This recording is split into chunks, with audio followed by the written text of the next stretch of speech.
স্বতন্ত্র প্রাকৃতিক বৈশিষ্ট্যের কারণে সুন্দরবন পৃথিবীর সবচেয়ে বড় শ্বাসমূলীয় বন। ৯ ডিসেম্বর সুন্দরবনে শ্যালা নদীতে ৩.৫ লাখ লিটার ফার্নেস তেলবাহী জাহাজডুবির ঘটনায় বিশ্ব ঐতিহ্যভুক্ত এ বনের উপর বিরূপ প্রভাব পড়তে শুরু করে। তারপরও সবার আশা, সুন্দরবনে অনন্য জীববৈচিত্র্য থাকবে অটুট। সুন্দরবনে বিলুপ্ত স্তন্যপায়ী প্রাণীর প্রজাতি। সারা দেশে মেরুদণ্ডী ও অমেরুদণ্ডী প্রাণীর আনুমানিক মোট প্রজাতি ১১,৮০০। এর মধ্যে সুন্দরবনে রয়েছে ২,২০০। সারা দেশে চিহ্নিত প্রজাতির সংখ্যা ৭,৯৭৩। এর মধ্যে সুন্দরবনে রয়েছে ১,৫১৫ প্রজাতি। হরিণের সংখ্যা প্রায় ১ লাখ। প্রতি বছর ১০ থেকে ১২,০০০ হরিণ শিকার করা হয়। নোনা পানির কুমির এখন শুধু সুন্দরবনেই দেখা যায় না। ১৫০ থেকে ২০০টি কুমির রয়েছে, যা প্রায় এখন খুলনার বিভিন্ন নদ নদীতে ছড়িয়ে পড়েছে।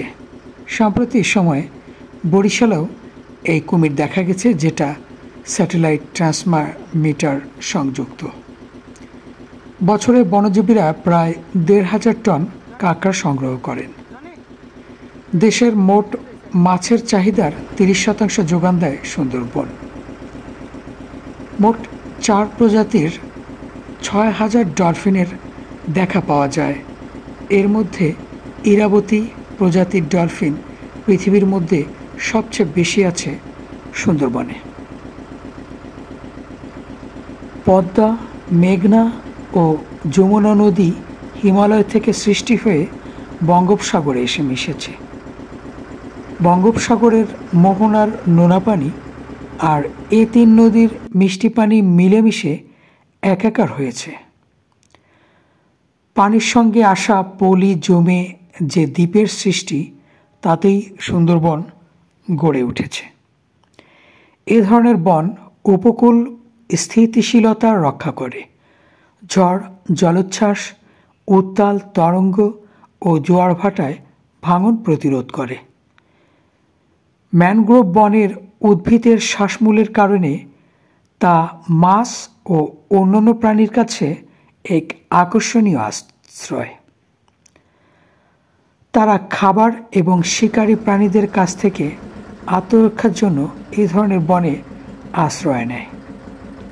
ছোট মাছ, শামুক, কাঁকড়া, চিংড়ি ও পাখিদের আবাস হিসেবে ম্যানগ্রোভ বন অনন্য। কার্বন শোষণের মাধ্যমে এ ধরনের বন বৈশ্বিক উষ্ণতা কমাতে সহায়ক।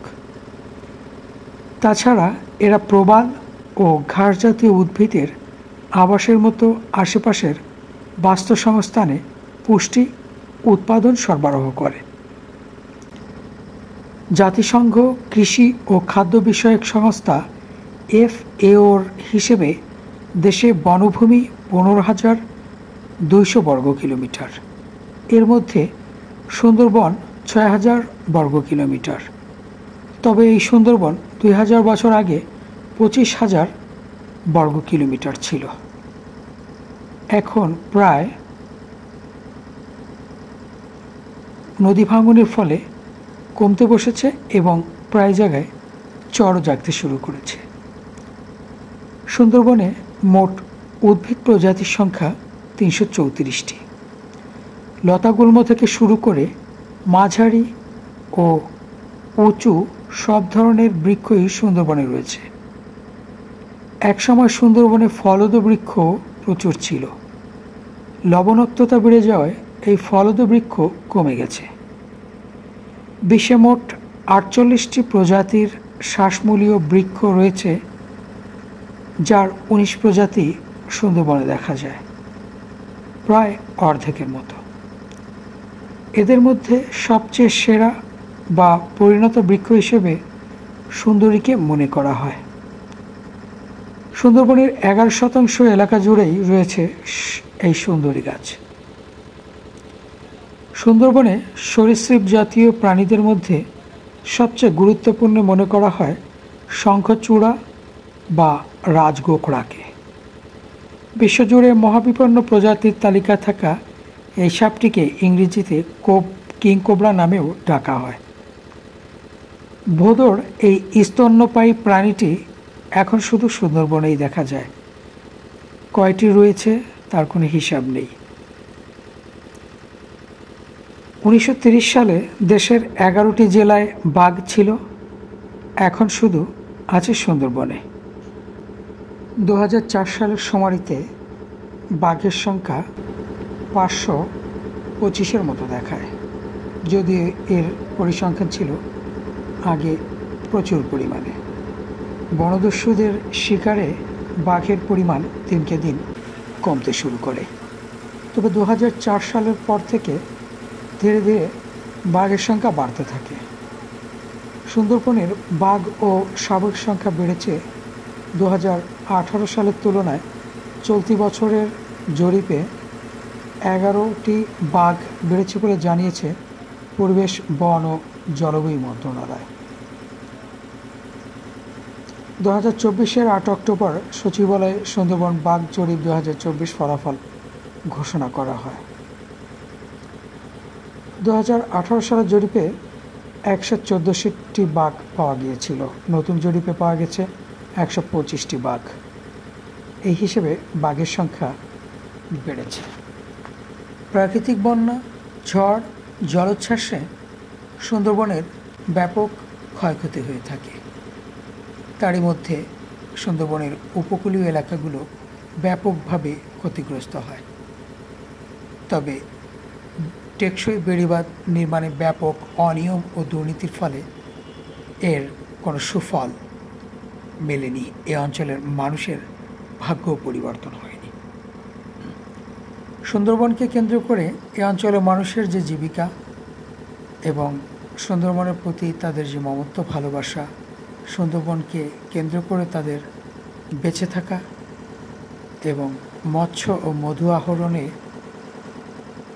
বাংলাদেশের মানুষের কাছে এই মাছ এবং মধু পৌঁছে দেয়া, সেই সুন্দরবনের উপকূলীয় এলাকার বাওয়ালি ও জেলেদের জীবন মান উন্নয়নের একমাত্র জীবিকা এই বন। কিন্তু তাদের ভাগ্য এখনও সেই আগের মতোই অপরিবর্তনীয়, কারণ পর্যাপ্ত রাস্তাঘাট নাই এবং দুর্গম, ভাঙা, কাদা, মাটি সমস্ত।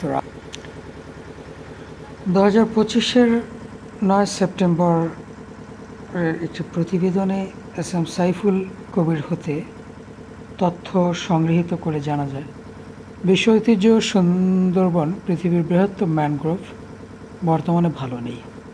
ম্যানগ্রোভ সুন্দরবনের রাজা রয়্যাল বেঙ্গল টাইগার, মায়াবী হরিণ, চিত্রল হরিণ, জাতিসংঘের ঘোষিত রামসার এলাকার জলবায়ুর মৎস্য সম্পদ, সমুদ্রপৃষ্ঠের উচ্চতা বৃদ্ধি এবং জলবায়ু পরিবর্তনের প্রভাবে আগামী 50 বছরের মধ্যে সুন্দরবনের বাংলাদেশ অংশ থেকে রয়্যাল বেঙ্গল টাইগার বিলুপ্ত হয়ে যেতে পারে। শুধু বন্যপ্রাণী ও মৎস্য সম্পদই নয়, নাশকতার আগুনে পুড়েছে সুন্দরবন।